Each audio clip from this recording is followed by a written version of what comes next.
Hey, it's your favorite bird YouTuber, and I was blown away by today's games. Every single map was exciting and felt like a rush. After today, every region has been able to get a W on the scoreboard. EMEA is 1-0 against China, while China has the same record versus Pacific. America is on top when facing EMEA, and Pacific is 1-0 against Americas. It's early, but each region looks scary and quite even. Also, every first seed from each league has been able to move on into the winners bracket. So within the next 2 days, we'll see who is the best of the best. And it also never really occurred to me that John QT was fasting from sunup to sundown because of Ramadan. Shoutouts to him for just keeping it together while he's not allowed to eat or drink anything. Regardless, map 1 of Sunset goes to Paper Rex. They're making me a believer of this no duelist comp. You can tell early on that Edward Gaming's plan was just to play a game of retakes. Paper Rex had little to no resistance when taking A site. It worked until Paper Rex had rifles in their hands and showed off this Sage wall that even Grim would be proud of. You know, this is nasty for Munyet. It's expecting to see something from EDG, but they might not have much of a chance. If they expect this one, I will be flabbergasted. A free kill for sure, maybe even a second now. They know his tricks. It's time to fade down. This comp is great for a number of reasons because teams can just flood the choke sites on A, so you don't really need a duelist to entry, similar to Icebox's site where you can just bombard it with sheer numbers. But what about B site? Well, the previous time Paper Rex ran Sunset, their plan was just to wall off market, which again is very similar to how Sage is used on Icebox. However, they decided to spice things up with a wall that's covered Boba entrance instead, which kind of became an annoyance for EDG when it came to retaking. Overall, this comp is nice because it has double controller and double initiator. Drop in Omen and you have an aggressive agent to play fast with. EDG struggled early on because they were too confident in their retakes. They finally found some success when they were aggressing them and taking map control. This made it possible for them to catch some Paper Rex players off guard. They need to try and get some of those early fights in and they'll win one. From Mindfreak, who was dropped moments earlier. This is a disaster for EDG. They're losing players, but nobody. He doesn't want to lose this round, holding strong. During the half switch, EDG did well playing slow and taking map control, which is how they kind of won on bind, but we'll get into that later. It was also here we saw Forsaken pull out the Outlaw. Wall up right away. Interesting angle for Forsaken, and he's already got one. No reload, he wants another. Oh, I love to see the Outlaw thrive and Forsaken. Elevated did a pretty good video on how Paper Rex was one of the few teams that were constantly using the Outlaw during kickoffs. Feel free to check it out, it was a pretty good video. It just really shows overall that Paper Rex are doing a good job at paying attention to their opponents' previous games, as well as the economy of the game in general. This is an aspect that more teams should do in my opinion. He even put it out on Bind too. Well, that pretty much puts a pin in that one. He still has another bullet. That was a collat to start us off. A little bit of a longer reload now that he's fired both shots, but he's right back into the fight just in time to catch Concon. And I was a little bit worried about EDG because they were playing light shields when something had an Outlaw himself. About that. I'm looking at Munyet with the Bucky. It's a deadly combination. They might be the best team showing the potential of this new weapon in Valorant. But let's give some praise to EDG, who looked like they pulled a complete 180 at times versus how they looked during China's kickoff. There were moments where I thought they would just push a site, like here when they got 2 eliminations early. Burn a lot of utility in the early stages of these rounds, and they won neither of those fights. Can't come. However, they waited to get more information as well as for their utility to recharge before exploding onto site. I do want to mention this funny clip by them. I think he's going to try and make a hero play. Howdong goes running through and dies to his own teammate. It was unfortunate that he had to run through his own teammates and Mindfreak's ult at the same time. Nonetheless, the secret to EDG's success this game was Howdong just lurking into sight for free. Paper Rex did have some gaps in their defense, but it was like Howdong was living in the future. All his peaks were on point and helped them win a lot of rounds in this game. And Howdong, he gives the space. 6 seconds as they make it towards the side. What a shot! Howdong! How did he manage that? He's won it off the clock alone. Split, we see that Paper Rex was running their 3 duelist comp versus a more standard one with EDG. One of the weaknesses that PRX had was a lack of initiator to clear corners.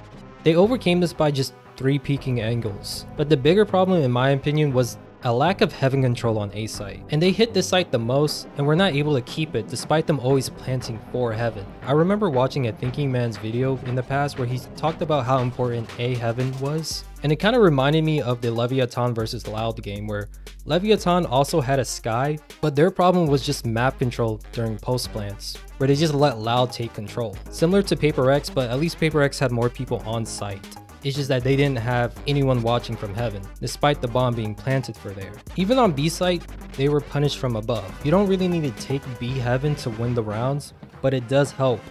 Same thing with A heaven, even though I do think it's more important over there. However, once they were able to run through Mare Room and take B from there, we saw them gain some momentum. This Chichu eventually pounces, but he's got no support. No teammate to be had. The flank eventually starting its way back around. He's going to have to pull off something ridiculous here and definitely not jump in the face of your opponent. I believe that's a mouse wheel. Nobody now has no time, no opportunity to turn this one back around. He's at least making it incredibly costly once again, but he will be forced to retreat and save. Split was mainly close because of Forsaken, who was running Yoru. He was basically having a life game. And well, it doesn't look too good for Paper X. You might think this is an eagle, but it's not. The weaker weapon of Forsaken, good for 2. Maybe more to be found, but nobody low. He's 90 HP, finding another 3 health. And 5 for Forsaken. An ace to put in the first round on the board for Paper X. That's the most ridiculous thing I've ever seen. Despite this, King was playing like a man possessed. His stats were insane. Forget about checking his PC, someone needs to check this man's brain for aimbot. He must have like a patch update in there that the rest of us just don't. It was still a team effort for EDG as a whole though. They were racking up first kills left and right. The fact that it was even this close despite the numbers that we just saw is just a testament to how Forsaken was willing his team. Overall, you got to give it to EDG for finally being able to beat Paper X. Sentinels versus Team Heretics was insane too. Early on, TenZ reminded us why he was once seen as one of the best players in the world. Set up for us, Smoke's going to go up. Paranoia's going to go through as well. This could be a clash here. Let's see who gets the drop on him, and actually, it's going to be Heretics to draw first blood, but TenZ answers back, and perfectly so! Welcome back to the international stage, TenZ! We bloody missed you. But still, No way! Oh, he's still going! This man is out of this world! However, after this ace, things did look a little bit shaky. This is due to the fact that Miniboo had amazing Neon utility, and the way him and Heretics were playing off of his stuns. It was just a beauty to see. There was this play in round 9 where the spike was left and Heretics spawned.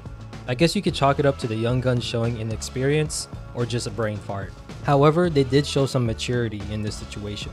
You can see that they decided to take a deep breath and not rush anything, using this time to go through as many situations as possible, as an effort to get the spike back. It was messy, but they got it done. One, they've been doing damage! Great shot from Boo! Second on his knees, a follow-up not found! Sentinel's getting down and dirty here! They want to make They this got the brutal, spike! but they nabbed the spike! But they backed away. Plant will be coming in now. They've got rifles, they've got all sorts now, Sentinels. Thought they could have worked together, but South is still alive. He's the one, but time is not on his side here. A tap on the spike. Vulnerable, yes. Gonna deal with the utility, but he's got to deal with the spike. He's gonna be taken down here. BenjiFishy gets off. playing forward. He's got it away. The timing. It's too late, and Sentinels fall. And a beautiful bait and switch between Benji and Patitech as well. Things like this is why they were able to get to such a massive lead. But sometimes you just have to tell TenZ go kill and he delivers. During Lotus, Heretics were only able to get 1 round after the side switch. A big part of this was clutches by Sassy and Zelsis, and it looked like Zekken was quite confident with his entries too. Utility invested here.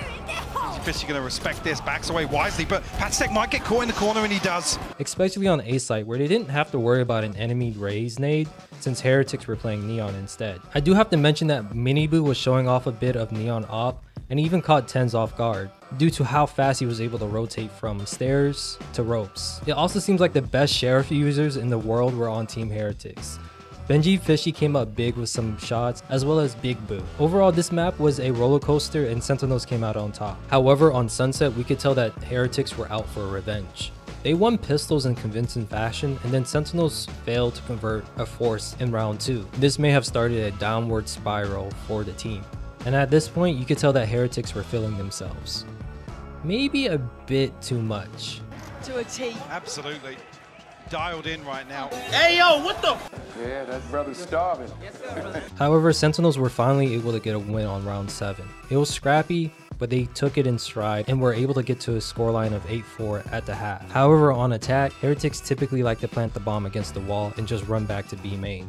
Reminds me a lot of Pearl's B long strats. Maybe teams will start running Sage to counter this. Luckily, Sentinels were able to find a solution, just push them. But look at Sassy, up close, personal, finds Benji Fish and it's on Rien's now. A 1v2, he's dodging the bullets barely. The spray is good from Sassy, catching him in the end. It wasn't enough though. This young team had a home crowd that they could not disappoint, so they had to win Sunset, which they went on to do. They took this momentum into Bime, where they saw themselves up by 5 rounds. However, all it took was a timeout from coach, captain, Kaplan for them to up the pace. And on round 11, we got to see some Gecko value from TenZ as well. But now do they have the slight hit they need here? Boo's gonna make a quick dash for it.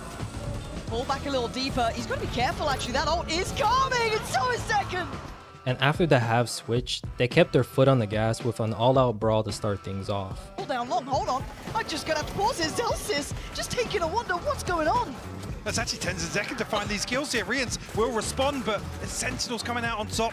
They're trying to Patstek send now a finds message. a response. It's got another one! 10 HP in a dream. Oh, but it ain't coming true again. And Heretics were able to answer back with a play that seems familiar if you've been watching K-Corp on Split. Gonna confirm that. Very deep divide too. Sen gonna decide to stick in front of the site, and that's a mistake because Miniboo is right here! And he makes him know it's a mistake! It does suck that Yoru is 0-3 so far, but Heretics did not lose Bime because of this agent. It was truly a coin flip towards the end of this match as to who would win. Overall, my personal MVP of this series will have to go to Zekken.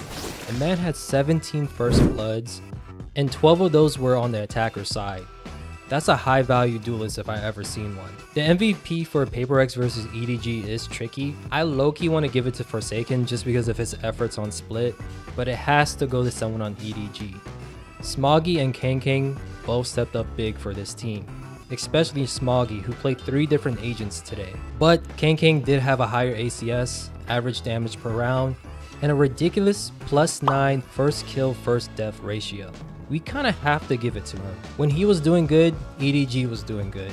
And to me, that's the definition of a most valuable player. After interviews were done, they did a live draws, which was cool to see. We have EDG versus Gen G tomorrow, and I'm going with Edward Gaming winning, just for the vibes. Then after that, it's Sentinels versus K-Corp. Some might say this is just a preview for the Grand Finals of Madrid. And they might have a point. Zekken did allude to the fact that they're leaving the stadium at around midnight, and then they have to play another game the very next day. And shoot, if it really was after midnight, it's basically the same day. And because of that, I'm gonna go with Le Bleu to win it, even though Sentinels did look more impressive in today's win. The following day, we have Heretics versus Paper Rex. The home crowd buff is real and scary. I don't know who I'm picking right now. I think I might reveal it tomorrow, because it's very nerve-wracking. I think between FPX and Loud, I'm gonna give it to the Brazilians. And I just want to say that I've been loving these games. I was skeptical about only 8 teams being invited, but these matches are making me change that mindset. How have you been feeling about Masters Madrid lately? Let me know down below, as well as who you think are winning in round 2 of this Swiss stage. Till then, stay safe, and I'll see you in the next one.